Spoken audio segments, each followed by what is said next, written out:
l'oreille, je tiens ce proverbe haïtien qui dit: ce ne sont pas les soucis qui courent après l'homme, mais l'homme qui court après les soucis. Écoutez plutôt ceci.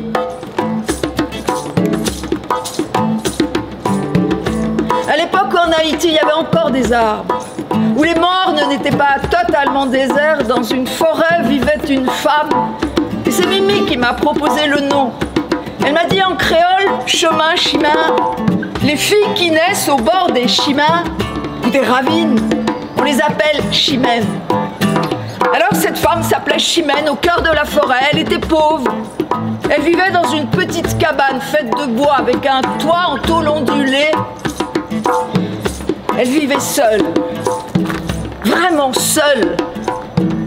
Sa seule compagnie, c'était les abeilles. Dans les arbres, elle avait installé des ruches.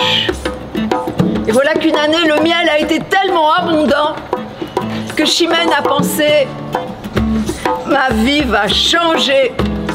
Oh oui, ma vie va changer. Tout ce miel, je vais aller le vendre à la capitale, Port-au-Prince, et ma vie va changer. Je resterai là-bas. J'aurai mon étal à moi et on achètera le meilleur miel du monde. Je l'appellerai miel Barbancourt.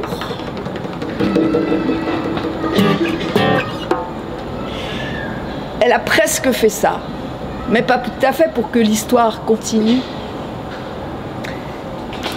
Tout ce miel abondant, elle l'a mis dans une bassine. La bassine sur la tête. De bon matin, Chimène s'en est allée, confiante. Sa vie allait changer, les soucis derrière. Et elle avance avec la bassine, machette à la main pour couper, pour se faire le chemin. Et elle avance, Chimène, vers la ville. Les premières lumières s'éteignent et elle entend les voix, elle sent les odeurs, elle sait qu'elle n'est plus loin du marché. Et elle avance toujours, et elle sait que sa vie va changer. Bassine sur la tête, elle avance, et soudain, elle voit pas. Elle se prend les pieds dans les racines d'un énorme fromager. Et les racines, on se prend souvent les pieds dedans. La bassine renversée, le miel gâché. Le miel dans la poussière. Barbancourt, niette. C'est fini. L'espoir est parti. Quand elle se redresse, elle a mal de la chute. Et puis, elle pleure. Mais voilà que ses larmes changent. Ce sont des larmes de rage qui montent en elle. Des pieds jusqu'aux fesses, aux épaules, aux bras, aux poings. Et voilà que Chimène s'adresse au ciel et dit: papa, bon Dieu, mais les soucis, ça suffit, oublie-moi un peu. Va voir ailleurs si j'y suis. Ça suffit. Les soucis, je suis née dedans. Arrête un peu avec moi, pense aux autres, non? Papa, mon Dieu, va t'en voir ailleurs si j'y suis. La bassine est vide. Chimène la reprend et elle fait demi-tour et rentre dans sa cabane de bois, au toit de tôle ondulée. Et sa vie ne va pas changer, mais l'histoire n'est pas terminée. De Chimène, l'histoire ne dit plus rien, mais l'histoire continue. Tout en haut du fromager, un petit macaque de 3 fois rien, il a entendu, il a vu. Le miel, il connaît pas. Il saute de branche en branche, arrive dans la poussière, met les pattes dedans et goûte. Il a jamais goûté une chose pareille. Le miel, c'est sucré, savoureux, délicieux.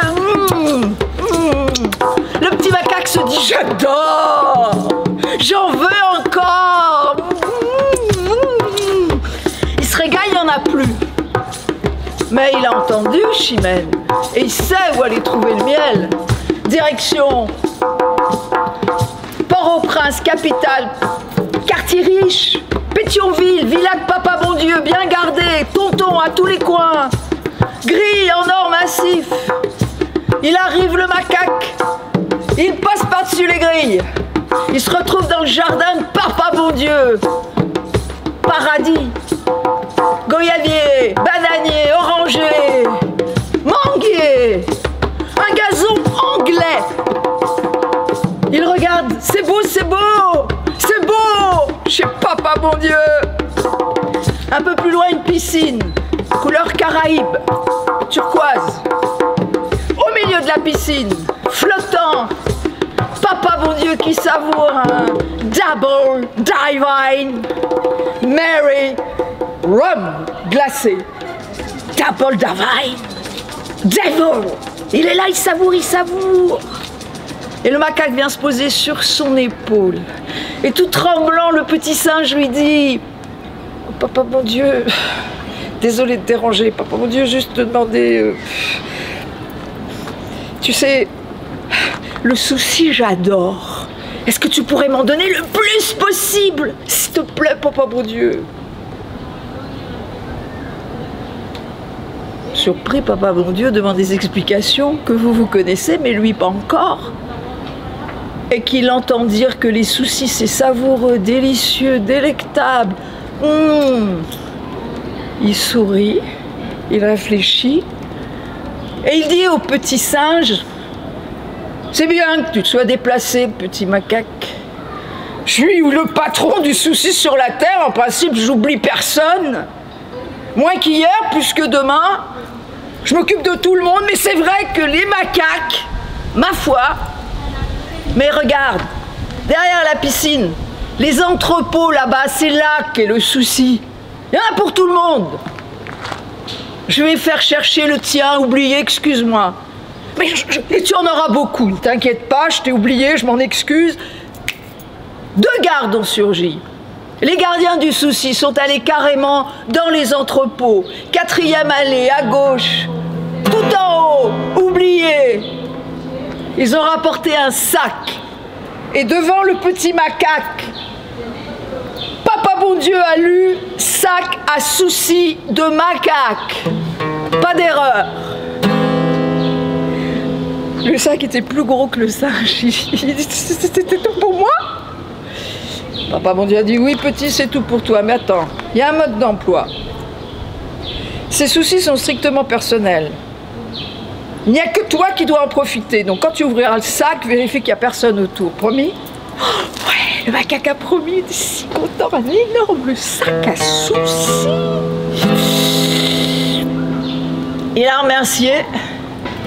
Il a laissé Papa Bon Dieu savourer son Double Divine Devil Mary Rum. Et puis lui, le petit, il a traîné ce sac si lourd, ce sac plein de soucis.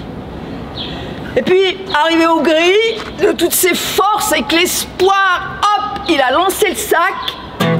Et puis lui, il a sauté derrière, les gardes étaient assoupis, c'était le début de l'après-midi. Et le petit macaque, il est allé chercher l'endroit désert. Un morne, 4 heures de l'après-midi, un soleil qui tape dur, un silence autour. Pas le vol d'un moustique, rien, pas de mouche, rien. Pas de scorpion, pas de serpent, personne. C'était le moment d'ouvrir. Il a regardé à gauche, il a regardé à droite. Et il a ouvert. En sont sortis ses soucis, 7 énormes chiens, colosses, molosses, affamés. Les soucis du macaque. Il a juste eu le temps de partir en courant, mais derrière, il y avait les colosses qui aboyaient, qui grognaient, qui grondaient. Et il courait, le petit macaque, et il courait. Il courait de toutes ses forces pour échapper à ses soucis. 7 énormes chiens, la langue en avant, les crocs prêts à mordre. Et il a couru, couru, couru. Et au moment où les chiens allaient sauter sur lui pour le dévorer, un arbre s'est mis à pousser. De la terre jusqu'au ciel, palmier centenaire. En un instant, le macaque a grimpé. Il tremblait de partout, des fesses jusqu'aux oreilles, en passant par ses moustaches. Il claquait des dents. Terrorisé, il était tout en haut du palmier, mais tout seul. Parce qu'en Haïti, comme ailleurs, on n'a pas encore appris aux chiens à grimper dans les arbres. Ça viendra. On est capable de tout, non? Les chiens sont là. Au pied du palmier, ils grondent, ils aboient, ils grognent, ils attendent. Et lui, il reste là-haut à l'abri, tout en haut du palmier, toute la nuit. Et au matin, les chiens, la queue basse, la langue pendante, s'en vont. Et du haut du palmier, le singe les regarde partir, soulagé. Alors il redescend, tranquille. Son cœur ne bat plus si vite. Il prend le temps de s'adosser à l'arbre pour se poser 2 questions que vous êtes en train de vous poser, j'en suis sûre. Non? 2 questions? De simples questions. Le palmier qui? Le palmier pourquoi? Pourquoi sauver la vie d'un petit macaque au moment où il allait se faire dévorer par les chiens? Ses soucis. Oui, non? Bon, le palmier, papa bon Dieu, on peut dire ça. Mais pourquoi? Parce que vous savez, les soucis, on en a tous, il y en a qui en ont plus que d'autres. Mais la roue tourne. Moins de soucis un jour, plus peut-être demain. Mais lorsque quelque part sur la terre, et nous le savons bien, il y a trop de soucis, c'est bon pour personne. Pas même pour un petit macaque de 3 fois rien. Voilà, c'est tout.